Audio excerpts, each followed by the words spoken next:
එදිනදා ජීවිතයේදී අපි හැමෝටම වගේ අහන්න දකින්න අත්විඳින්න වෙන අමහිරි සිදුවීම් අතර ප්‍රබලම එකක්. ඒත් නිතරම මේ සිද්ධීන් වෙන නිසාවත්ද මන්දා සමහරුන් මේ ගැන කිසිම තැකීමක් ගන්නෙ නැත්තේ. නමුත් රියානතුරු කියලා කියන්නේ ලංකාව ඇතුලේ විශාල ඛේදවාචකයක්. මෙච්චර ස්වභාවික විපත් වෙනත් භයානක අනතුරු තියෙද්දිත් ඇයි අපි මෙහෙම කියන්නේ? ඒකට උත්තර දෙන්න කලින් ආසන්න අවුරුදු කිහිපයක වුණ රියානතුරු සහ මහමග මරණ ලයිස්තුව බලලයිමු. මොකද උත්තරේ පැහැදිලි වෙන්න නම් උදාහරණ ඕනෙමයි. ඒ වගේම වීඩියෝ එක පටන් ගද්දිම මතක් කරන්නත් කැමති අමිල වටිනාකමක් ඇති අපේ ජීවිතවල වටිනාකම සුරතට අරන් මහමග සැරිසරන රියදුරු මහතුනි මහත්මියනි මේ වීඩියෝ එක ස්කිප් නොකර බලන්න. මොකද මේ ඔබේත් මගේත් ජීවිතය ගැන කතා බහයි.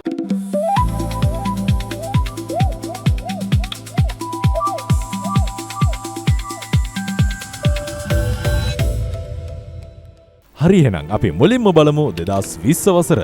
මේ වසරේදී රියානතුරු 2242ක් වගේම මරණ 2363ක් වාර්තා වෙලා තියෙනවා. ඊළඟට 2021 වසර බැලුවොත් ඒ වසරේදී රියානතුරු 2452ක් වගේම මග මරුට බිලි වුණ ජීවිත 2557ක් ගැනත් සඳහන් වෙනවා.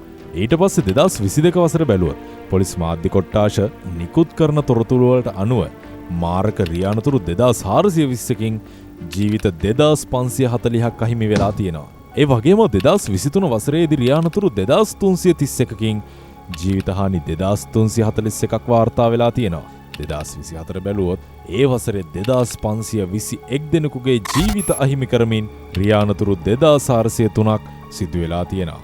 ඊළඟට ආසන්නම අවුරුද්ද වන පසුගිය 2025 වසර ගැන බැලුවොත් මේ වසරේදී 2597ක් රිය අනතුරු වලින් 2746ක් මරු කටට ගිහිල්ලා තියෙනවා. සමස්තයක් විදිහට ගත්තොත් 2020 ඉඳන් 2025 වෙනකන් මාරක රිය අනතුරු 14345කින් ජීවිත 15068ක් නැති වෙලා තියෙනවා. ගෙවි ගිය වසරවල් එහෙම්මම පැත්තකින් තියලා 2026 මේ අවුරුද්ද ගැන බැලුවොත් මේ වසරේ මුල් මාස 6 වෙනකොටත් රියානතුරු 1323කින් මරණ 1389ක් සිදු වෙලා තියෙනවා කියලා වාර්තාවල සඳහන් වෙනවා. දැන් ප්‍රශ්නය ඇයි දිනෙන් දින මේ විදිහට රියානතුරු වැඩි වෙන්නේ? මොකද්ද මේකට හේතුව? අපි දැන් බලමු ඒ ගැන. තරුණයේ අවිධිමත් රිය පැදවීම මේ හේතුන් අතර මුල් තැනක් ගන්නවා. ඔව් සාමාන්‍යයෙන් අපිට හිතෙන්න පුළුවන් වැඩිම රියානතුරු වාර්තා වෙන්නේ වැඩිහිටි පිරිස අතින් කියලා. මොකද ඔවුන්ගේ ඇස්පෙනීම හා ශාරීරික සෞඛ්‍ය දුර්වල වෙන්න පුළුවන් නිසා. නමුත් මේ හේතුව බොහෝ දුරට වැරදි. ඔවුන් වයසින් මුහුපුරා ගියත් පරීක්ෂාකාරීව රියධාවනය කරනවා. ඒත් වයසින් වගේම අත්දැකීම් වලනුත් තවම වැඩෙන මේ තරුණ පරපුර අපරීක්ෂාකාරී රියධාවනය හා අනතුරුදායක අත්හදා බැලීම් නිසා අකාලේ තම ජීවිත නැති කරගන්නවා. සමහර වෙලාවට ඔවුන් නැති කරගන්නේ ඔවුන්ගේ ජීවිතය විතරක්ම නෙමෙයි. තමන්ගේ පාඩුවේ හරියාකාරව රියධාවනය කරන රියදුරෙක් හෝ වෙනත් යම්කිසි ජීවිතයක් හරි නිකරුණේ මේ අනතුරුවලට ගොදුරු වෙන අවස්ථා අනන්තයි. ඒ වගේම තමයි අනතුරකින් නැති වෙන්නේ රටට එක ජීවිතයක් වුණාට ඔයාගේ අම්මට තාත්තට පවුලේ අයට ඔයාව මහ මෙරක්. ඉතින් මහා පාරේ ඉගිල්ලෙන්න ගිහින් නිකරුණේ මිනිස්සුන්ගේ ඇස්වලට කඳුලක් ගේන්න තරම් අනුවණ වෙන්න එපා. මොකද දුක් මහන්සියෙන් සල්ලි එකතු කරලා වාහනයක් ගන්නෙ ජීවිතයෙන් විඳින්න මිසක් විඳවන්න නෙමෙයි.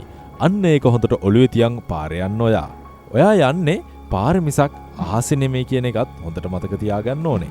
ඊළඟට තවත් වැදගත් හේතුවක් තමයි බීමත්ව රිය පැදවීම කියන්නේ. මත්පැන් හෝ මත්ද්‍රව්‍ය භාවිතයෙන් අපේ ශරීරයේ සමහර ක්‍රියාකාරී සිදුවීම් හරියාකාරව සිද්ධ වෙන්නේ නැහැ. පාලනයෙන් ඉවතට යනවා. අන්න ඒක නිසා මේ දේවල් භාවිතා කරලා පාරේ යද්දී අපිට වෙන අනතුරු වළක්වා ගන්න තියෙන ඉඩකඩ බොහෝ දුරට අඩු වෙනවා. මෙන්න මේ හේතුව නිසා තමයි බීමත් රියදුරන් අතින් අනතුරු වෙන්නේ. මේ විදිහට කිසිම බරපතලක් නැතුව ඔයාලා කරන වැඩවලින් නිකරුණේ සුන් වෙලා යන්නේ ඔයාගේ වගේම ඔයාගේ පවුලේ අයගෙත් ශක්ති බැම්ම වෙන්න පුළුවන්. දරුවන්ගේ ජීවිතේ වීරය වෙන්න පුළුවන්. ඉතින් පොඩ්ඩක් ඒ අය ගැනත් හිතන්න. බීලා වාහනේ අතර ගද්දී බිරිඳ අම්මා හෝ දරුවන් ඔයාව වළක්වනවා වෙන්න පුළුවන්. ඒත් ඒ අය කියන දේ හොන්දට ඔයා සවන් දෙනවද? නෑ නේද? ඒ වෙලාවට එයාලගේ හඬ ඔයාට වදයක් වගේ ඇහි. හැබැයි හොඳට මතක තියාගන්න. ඒ ඔයාගේ ආදරණීයයන්. එයාලා එහෙම කියන්නේ ඔයාව එයාලට වටින නිසා. ඉතින් අද ඉඳන්වත් ඒ අයට ඇහුම්කන් දෙන්න පුරුදු වෙන්න. මොකද මත් වතුර ටිකක් කටට දාගත්ත ගමන් Tamanට වඩා කෙනෙක් නෑ කියලා හිතන් පාරේ යන සමහර ලොකු අයියලා අන්තිමට නැවතුනේ මරු කටට ගිහිල්ලා. ඒ වගේම තවත් එක වැදගත් දෙයක් තමයි නිසි පුහුණුවක් නැතුව රියදාවණය කියන්නේ. මොකද අපරීක්ෂාකාරී ගමනකට නම් නිසි පුහුණුවක් අනිවාර්යයෙන්ම අවශ්‍ය වෙනවා.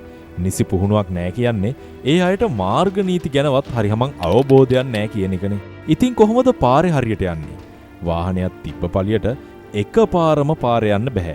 ඒ ගැන දැනුමක් අවබෝධයක් පළපුරුද්දක් තියෙන්න ඕනේ. ඒ දැනුම අවබෝධය ගන්න ආයතන තියෙනවා. වැඩිහිටියෝ ඉන්නවා. ඉතින් ඇයි තාමත් හරියට පුරුදු පුහුණු වෙන්නේ නැතුව පාරේ ගිහින් ඔයාගේ වගේම අනිත් අයගේ ජීවිත අවදානමට දාන්නේ? අපිට අපි පාරේ යද්දී අනෙක් පසින් එන වාහන ගැන, පාර ගැන, තමන්ගේ වාහන ගැනත් හොඳ අවධානයකින් යන්න ඕනේ. මොකද අපි පාරේ හරියට ගියත් තවත් වාහනයක් අපරීක්ෂාකාරීව එනවා වෙන්න පුළුවන්. අන්න ඒ වගේ වෙලාවකදී අනතුරෙන් වැළැක්වෙන්න අපට හොඳ කල්පනාවක් තියෙන්න ඕනේ. ඒ වගේම ඔයාලා යන පාරේ ගැටි තියනවද, වලවල් තියනවද, අනතුරුදායක තැන් තියනවද කියලාත් ඊටාම සෙවිල්ලෙන් යන්න ඕනේ.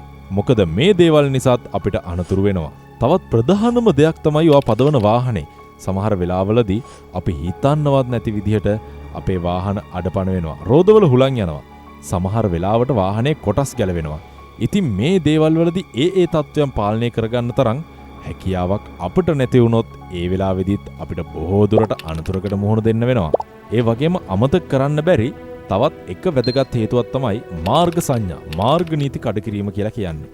ලොකු ගාණක් වියදම් කරලා මිනිස් ශ්‍රමයක් භාවිතා කරලා රට වටේම මාර්ග දෙපස්වල සංඥාපූර්ව ප්‍රදර්ශනය කරලා තියෙන්නේ නිකන් ඉන්න බැරුවට නෙමෙයි.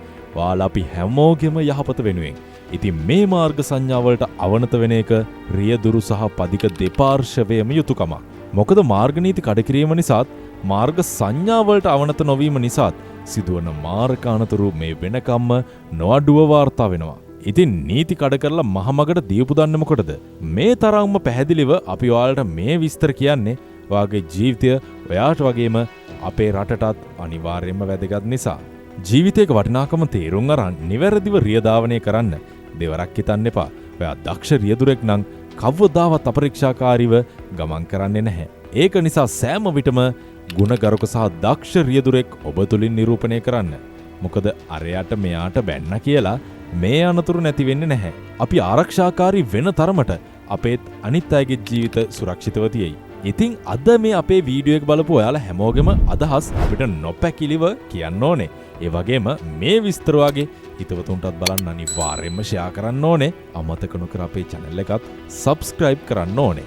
ආයෙමත් මේ වගේ හැමෝගෙම ජීවිතවලට වටිනාකමක් දෙන වීඩියෝ එකකින් අපි හමු වෙනකන් ඔයාලා හැමෝටම සුබ දවසක්. අනිවාර්යයෙන්ම කමෙන්ට් එකක් දාන්න යන්න, වීඩියෝ එකට ලයික් එකකුත් දාන්න.